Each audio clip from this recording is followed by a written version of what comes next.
Hi, my name is Victoria Nielsen. Welcome to my YouTube channel. Today is day 5 of our Abundance Meditation Challenge. And the phrase of the day is, today I embrace the potential to be, do, and have whatever I can dream.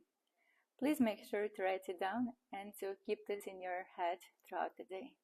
In terms of the task for today, it's going to be related to the law of energy exchange. Everything is made of energy. We exchange energy on a daily basis with the people who we interact with. And the first principle of this law is that the energy is maintained all the time. Energy cannot disappear. So if you want to achieve balance in your life, you need to make sure that you are giving and receiving equally. And in regards to that, the exercise for today is to create your own abundance group. Yes, I know it might sound intimidating, but I promise you're going to have a great experience doing it. First of all, the group doesn't have to be big. It can be, 2-3 people, that's plenty. You can invite whoever you want. It's also very interesting. You never know who would find this tool very valuable and who would be interested in having this experience in their life. So please try to be open-minded when inviting friends and relatives to this challenge. In terms of the execution, I recommend hosting it on some sort of messaging platform. So Facebook Messenger or WhatsApp. Do not create a Facebook community or a group. I repeat, do not create a Facebook community or a group. I did that, and during the day 1, I realized it's going to be very difficult for me to keep reminding everyone to go check in the group, the new post I did. So starting day 2, I already posted everything in my newly created WhatsApp chat. So I highly recommend the Messenger for this purpose. You can name the group in any way you want, but it does need to be related to the practice that we're doing here. So my group is called Abundance. You can pick any image to be for the group, but ideally it would need to resemble abundance to you. In terms of the daily activities, as you probably already know, you would need to be posting instructions for the exercise that needs to be accomplished and a link to the meditation. Ideally, it needs to be at the same time every day. It can be early in the morning or in the evening the day before. It's up to you, to see what fits within your schedule and what would work best. In terms of the tasks and exercises breakdown, please make sure to keep the gist kind of it the same, but you can alter the verbiage a little bit, to match your vision. You could add something from yourself. You can make it more personable. So here you go. You have some creative freedom. And if you don't want to adjust anything, you can be just copy pasting as is from my instructions.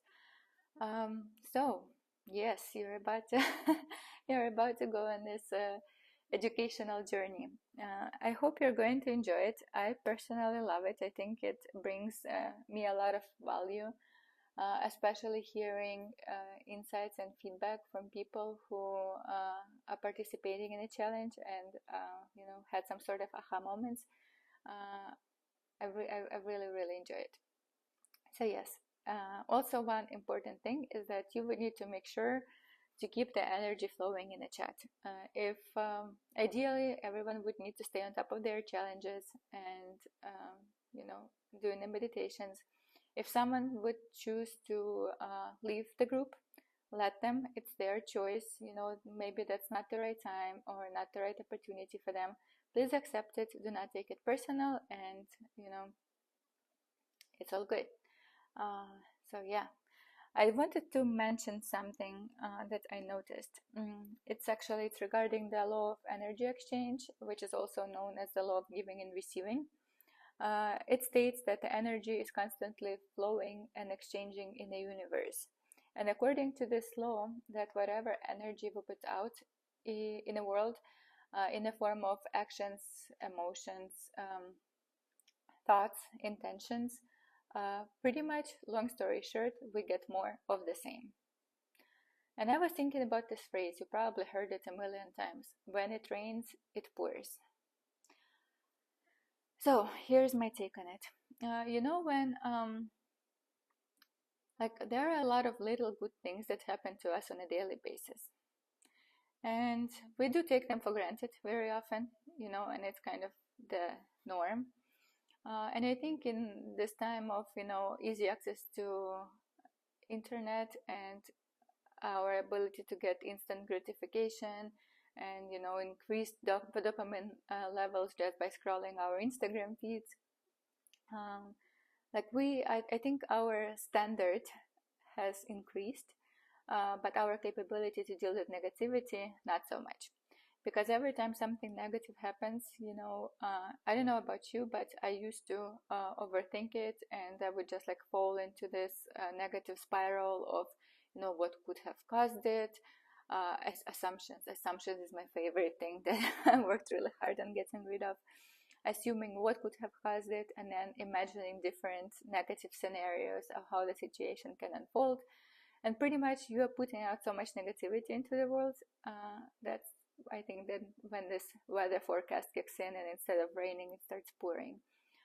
So my recommendation, if you have something negative happening to you, would be to stay back, take a few deep breaths, calm yourself down, and take the next actions from the state of calmness. Not the erratic, emotional, you know, initial responses that occurred in your head, but from the state of, I'm a capable adult and I will be able to find the best solution.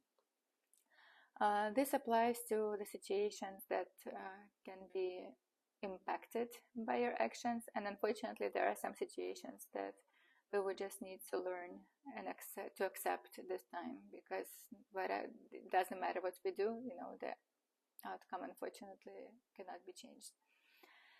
So with this, I'm really excited for you to start guiding your own meditation challenge, and I hope you'll find as much value in it as I did. I'm actually really thankful for it, because I wanted to have my YouTube channel probably for a few years now, and I always had excuses, like I don't have a proper camera, I don't have the proper lighting, and then I bought a set of lights, I don't know how to use them, I need to hire someone to set them up. Oh, I don't know how to edit videos, I don't know how to do this, I don't have time. So, and then I realized that all of these excuses I was using primarily because I was scared, right? So I was masking my fear to begin something that I'm passionate about, but, you know, terrified by having a lot of reasons why now is not a good time. And here I am in the media room, which is technically the cinema of our building, with a tripod and just the iPhone, without having to edit the video, because I'm actually using this as a public speaking practice, and I'm trying to speak to you without, you know, having to edit the video later, which is a big accomplishment for me. So yeah, make sure to work with your fears, because once you start doing that, you will find a lot of growth for opportunity, a lot of opportunity for growth. Other than that, have a fabulous day. Let me know if you have any questions or comments, and yeah, subscribe to my channel, like the video. Please make sure to invite as many people as possible to your own challenge. Let's spread this beautiful practice, and let's make a lot more people happier and content.